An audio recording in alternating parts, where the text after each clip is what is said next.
रसूलुल्लाह सल्लल्लाहु अलैहि वसल्लम ने फरमाया, क्या तुम जानते हो मुफलिस कौन है? सहाबा ने अर्ज़ किया, हम तो उसको मुफलिस कहते हैं जिसके पास दरहम व दिनार हैं ना साजो सामान। तो आप सल्लल्लाहु अलैहि वसल्लम ने फरमाया, मेरी उम्मत में से मुफलिस तरीन शख्स वो है जो क़यामत के दिन अपनी नमाज़ों, रोज़ों और ज़कात को लेकर अल्लाह के दरबार में पेश होगा।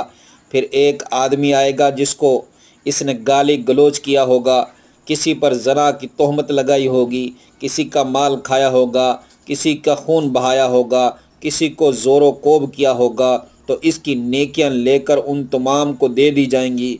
फिर अगर इसकी ज़्यादतियों का ये कर्ज़ अदा होने से पहले इसकी नेकियां ख़त्म हो गई तो फिर इन लोगों को गुनाह को लेकर इसके ऊपर डाले जाएंगे और आखिर इसको उठाकर जहन्नम में फेंक दिए जाएंगे। आज हमारे पास मौका है, हम भी ज़रा देखें, अपनी गलतियों कोताहियों पर नज़र दौड़ाएं और आखिरत को संवार लें।